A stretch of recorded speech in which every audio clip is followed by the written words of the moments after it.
আমি এই মুহূর্তে দাঁড়িয়ে আছি কুষ্টিয়া জেলার কুমারখালী উপজেলার যে গড়াই ব্রিজ রয়েছে সেই গড়াই ব্রিজের ঠিক পাশেই। আর এখানেই তৈরি হয় কুষ্টিয়ার বিখ্যাত কুলফি মালাই। আপনারা সবাই জানেন গরমের আরাম ঠান্ডার জম, তার নাম কিন্তু কুলফি মালাই। সারা বাংলাদেশে এই কুলফি মালার, কুষ্টিয়ার কুলফি মালাইয়ের একটি সুনাম রয়েছে। আমার পাশেই রয়েছে লিটন ভাইয়ের যে কুলফি মালাই, তিনি দীর্ঘ 22 বছর যাবৎ কিন্তু কুলফি মালাই বিক্রি করে আসছেন সুনামের সাথে। আজকে আমরা তার সঙ্গে আপনাদের কথা বলাবো, তিনি কিভাবে কুলফি তৈরি করেন এবং এই কুলফিতে কি কি উপাদান দেন এবং কোথায় কোথায় থেকে লোক আসে তার এই কুলফি খেতে। আসসালামু আলাইকুম। ওয়ালাইকুম আসসালাম রাহমাতুল্লাহি ওয়া বারাকাতুহু। কেমন আছেন লিটন ভাই? আলহামদুলিল্লাহ খুব ভালোই আছি। আপনার কুলফির তো খুব সুনাম। জি। তা আপনার এই কুলফি কি কি দিয়ে তৈরি করেন? অরিজিনালি সবই গাভী গরুর দুধ, এর মধ্যে কোনো ভেজাল জিনিস নাই। শুধু আপনি মালাই খালেই ঠিক পাবেন যে এর মধ্যে কি কি দেওয়া আছে, শুধু সরই পাবেন। অরিজিনালি একদম খাঁটি গরুর দুধের তৈরি। আমাদের এখানে অনেক দূর দূরান্ত থেকে লোক আসে। এখন দুপুর টাইমে এই সময় লোকটা কম হয়, 4টা-5টার দিকে সন্ধ্যা 7টা পর্যন্ত লোকের খুব আনাগুনা চলে। বেচা কিনাও ইনশাল্লাহ ভালোই হয়। আল্লাহর মধ্যে আমরা বেচা কিনা ভালোই করি, ইনশাল্লাহ বহুত খরিদ্দার হয়।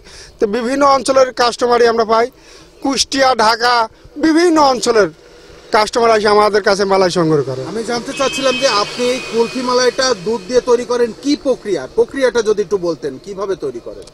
প্রথমে আমরা দুধটা সংগ্রহ করে তারপরে দুধটা জ্বালানি পর, যেমন আধমন দুধ জ্বালালে আমাদের 8 কেজি 7 কেজি থাকে।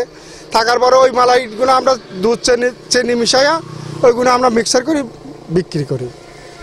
কত দামের এক একটা কুলফি মালাই বিক্রি করেন? যেমন এটা 70 টাকা, এই দুটো 70 টাকা করে, এটা 50 টাকা, এটা 100 টাকা, আর লিটার বেশি 600 টাকা। 600 টাকা? জি জি। এই যে যেগুলো আপনি দেখালেন এগুলো আসলে কতখানি করে আছে, কোনো নির্দিষ্ট ওজন আছে কিনা? বড়টা আছে 100-150 গ্রাম, আর এটা আছে 100 গ্রাম, এটা আছে 50 গ্রাম। আচ্ছা, এই 100 গ্রামের দাম কত? 100 টাকা। 100 টাকা। 50 গ্রামের দাম? 50 গ্রামের দাম 50 টাকা। আর 150 গ্রামের দাম? 150 গ্রামের দাম 100 টাকা। 100 টাকা। জি। কতদিন যাবত আপনি এই ব্যবসা করছেন? আমি আজ 22 বছর ব্যবসা করতেছি। আমার আব্বা করতে, আর আব্বা মারা যাওয়ার পরে আমি এই ব্যবসা করি। আসলে এই ব্যবসায় কিভাবে আসলেন? এই ব্যবসায় আসলাম, আর আব্বা বেচা দেখেছি, তাই আমি মনে করতাম যে হয়তো বেচা কিনা হয়। আমার আব্বা সংসার চালাইছে, আমি নিজেও আব্বার সাথে থাকি, চেষ্টা করছি। বিভিন্ন অঞ্চলে বেচি, পটুয়াখালী বেচেছি, মানিকগঞ্জ বেচেছি, নরসিংদী বেচেছি, আপনার ঢাকায় বেচেছি, পটুয়াখালী বেচেছি, বেশি এখন নিজেই আমি এখানে বেচি। আচ্ছা, প্রতিদিন আপনার কিরকম বিক্রি হয়? ইনশাল্লাহ ভালোই হয়, যেমন 2-3 হাজার টাকা করে বিক্রি হয়, ঈদের সময় বেশি হয়, এরকম। কিছুদিন আগে তো প্রচন্ড গরম গেছে, ইনশাল্লাহ প্রচন্ড গরমে তো বিক্রি হয়। কুলফি মালাই তো চাহিদাই গরমে। আপনার ঠান্ডা বলে অনেকে আছে ঠান্ডার সময় খায়, কেউ আছে গরম পলি খায়। যখন তো এরকম কাস্টমার হয়, বিকাল টানে একটু বেশি কাস্টমার হয়।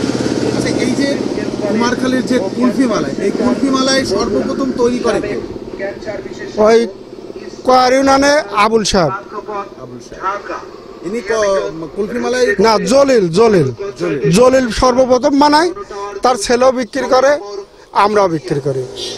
ওনার দেখা দেখি আপনারা বিক্রি করেন? জি জি, আমরা ওর দেখা দেখে বিক্রি করি। দর্শক মন্ডলী, শুনছিলেন একজন কুলফি মালাই বিক্রেতা লিটন ভাই। আমরা জানি যে কুষ্টিয়ার কুমারখালীতে কিন্তু অনেক কুলফি মালাই বিক্রেতা আছে, তার মধ্যেই আমরা বেছে নিয়েছিলাম এই লিটন ভাইকে। তিনি 22 বছর যাবৎ এখানে কুলফি মালাই বিক্রি করেন সুনামের সাথে। দেশের এবং বিভিন্ন জেলা থেকে আমরা দেখেছি, বিভিন্ন জেলা থেকে এবং ফরেন কান্ট্রি থেকেও অনেক বিদেশিরাও কিন্তু এখানে এসে এই কুলফি মালাই খেয়ে গেছেন। আমরা যেহেতু একটি মেন রোড আপনারা আমার পিছনে দেখতে পাচ্ছেন, এটি কিন্তু কুষ্টিয়া টু রাজবাড়ী হাইওয়ে রোড। এই হাইওয়ে রোডের পাশেই কিন্তু এরা বিক্রি করেন।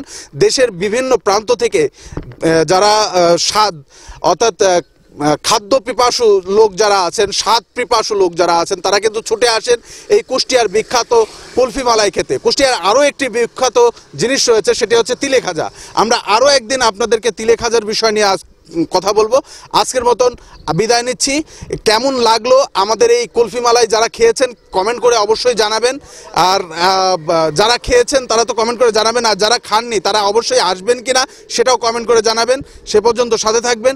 সকলকে ধন্যবাদ। জাগরণী টিভি, শামীম হাসান খান, কুষ্টিয়া।